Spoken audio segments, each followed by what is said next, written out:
नमस्कार, मी शनाया. महाराष्ट्राच्या राजकारणात सध्या पुन्हा एकदा मोठ्या राजकीय भूकंपाच्या चर्चांना सुरुवात झाली आहे. कारण गेल्या काही दिवसांपासून राष्ट्रवादी काँग्रेस, शरदचंद्र पवार पक्ष आणि भारतीय जनता पार्टीच्या शीर्ष नेतृत्वामधील जवळीक वाढताना पाहायला मिळते.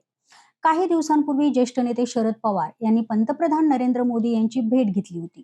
या भेटीत बंद दाराआड नेमकी काय चर्चा झाली याबाबत अनेक तर्कवितर्क लढवले गेले.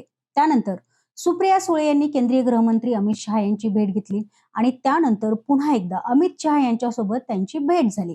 गेल्या काही दिवसांमध्ये मोदी, शहा आणि शरद पवार गटातील नेत्यांच्या वाढलेल्या भेटीगाठींमुळे आता एकच प्रश्न महाराष्ट्राच्या राजकीय वर्तुळात चर्चेला जातोय आणि तो प्रश्न म्हणजे शरद पवार गट पुन्हा एकदा भाजपसोबत जाणार का? राष्ट्रवादी काँग्रेस, शरदचंद्र पवार पक्ष एनडीए मध्ये सहभागी होणार का? आणि जर तसं होत असेल तर महाराष्ट्राच्या राजकारणात पुन्हा एकदा मोठा राजकीय भूकंप पाहायला मिळणार का? आणि या विशेष म्हणजे आता सोमवारी सुप्रिया सुळे म्हणजे आज आपल्या पक्षाच्या 8 खासदारांसह पंतप्रधान नरेंद्र मोदी यांची भेट घेणार आहेत. ही भेट सकाळी 11 वाजता संसदेतील पंतप्रधानांच्या कार्यालयात होणार असल्याचं सांगितलं जात आहे. त्यामुळं या भेटीकडे आता सगळ्यांचं लक्ष लागलंय. कारण गेल्या 25 दिवसांमध्ये भाजपच्या वरिष्ठ नेत्यांसोबत सुप्रिया सुळे यांची ही चौथी भेट ठरणार आहे. त्यामुळे साहजिकच या भेटीमागे केवळ महाराष्ट्रातील प्रश्न आहेत का, की यामागे मोठं राजकीय समीकरण तयार होतंय असा सवाल उपस्थित केला जातोय. मात्र सुप्रिया सुळे यांनी या सर्व चर्चांवर एक वेगळीच भूमिका मांडली आहे. आम्ही लपून छपून भेट घेत नाही आहोत, आम्ही उघडपणे पंतप्रधान नरेंद्र मोदी यांची भेट घेणार आहोत असं सुप्रिया सुळे यांनी स्पष्ट केलंय. महाराष्ट्रात सध्या दुष्काळ सदृश्य परिस्थिती आहे. अनेक भागांमध्ये पाणी टंचाईचा प्रश्न गंभीर आहे.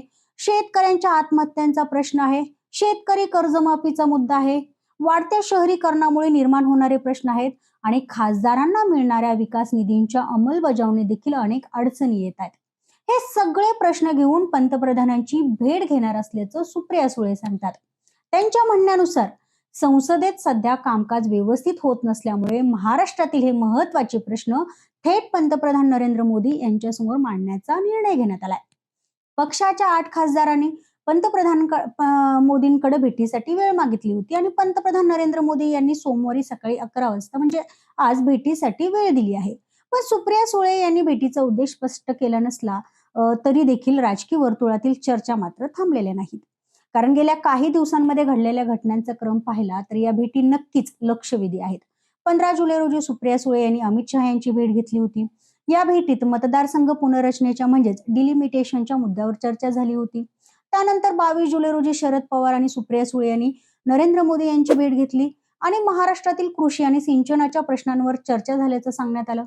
त्यानंतर 27 जुलै रोजी सुप्रिया सुळे यांनी पुन्हा एकदा अमित शहा यांची भेट घेतली आणि आता पुन्हा आज 8 खासदारांसह मोदींची भेट घेत आहेत. त्यामुळे गेल्या काही दिवसांमध्ये मोदी आणि शहा यांच्यासोबत झालेल्या या भेटीगाठींमुळे राजकीय चर्चांना मात्र उधाण आलंय. या भेटींच्या पार्श्वभूमीवर सर्वात जास्त चर्चा होते ती डिलिमिटेशन आणि महिला आरक्षणाच्या मुद्द्याची. केंद्र सरकारकडनं मतदारसंघ पुनर्रचना आणि महिला आरक्षणाबाबत पुढील काळात महत्वाची रणनीती आखली जाऊ शकते अशी चर्चा आहे. त्यामुळे प्रादेशिक पक्षांची भूमिका ही महत्वाची ठरणार आहे. सुप्रिया सुळे यांनी मात्र मतदारसंघ फेररचनेचं कोणतंही विधेयक सध्या आलेलं नसल्याचं स्पष्ट केलंय. त्यामुळे या विषयांवर सध्या चर्चा आणि राजकीय अंदाज सध्या सुरू असले तरी अंतिम निर्णय मात्र झालेला नाही. त्याचवेळी FCRA दुरुस्ती विधेयकाचा मुद्दा देखील समोर आलाय. या विधेयकाच्या सध्याच्या स्वरूपाला राष्ट्रवादी काँग्रेस, शरदचंद्र पवार पक्षाचा विरोध असल्याचं सुप्रिया सुळे यांनी स्पष्ट केलंय.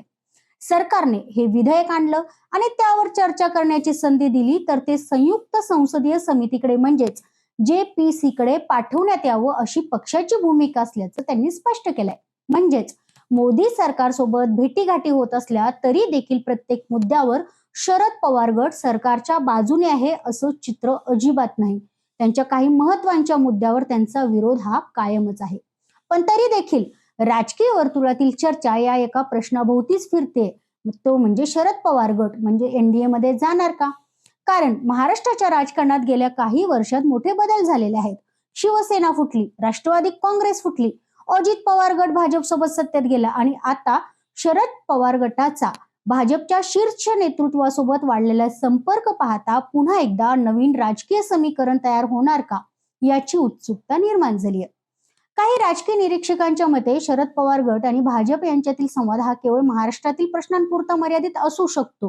कारण केंद्र सरकारकडनं राज्यासाठी निधी मिळवणं, पाणी टंचाई, शेतकरी प्रश्न, सिंचन आणि विकासांच्या मुद्द्यावर चर्चा करण्यासाठी केंद्रातील सत्ताधाऱ्यांची भेट घेणं ही राजकीयदृष्ट्या असामान्य गोष्ट नाही.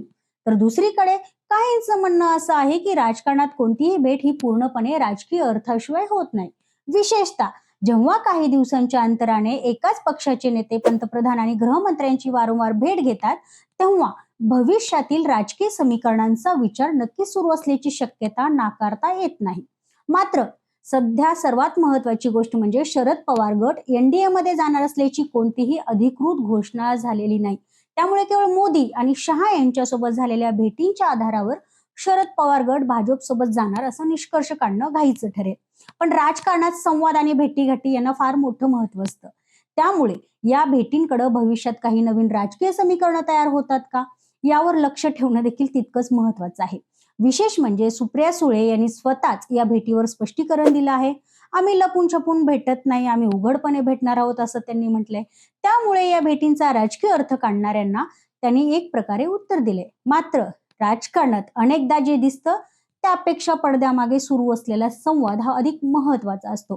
त्यामुळे ही केवळ महाराष्ट्राच्या प्रश्नांवरची भेट आहे की भविष्यातील राजकीय समीकरणांची चाचपणी आहे, हे पुढच्या काही दिवसांमध्ये स्पष्ट होऊ शकतो. आता आज होणाऱ्या मोदी आणि सुप्रिया सुळे यांच्या भेटीकडे सगळ्यांचं लक्ष लागलंय. या भेटीत महाराष्ट्रातील पाणी टंचाई, शेतकरी, सिंचन, विकास निधी, इतर प्रश्नावर चर्चा होणार का, की अजून काही चर्चा होणार, हे येणारा काळच ठरवणार आहे.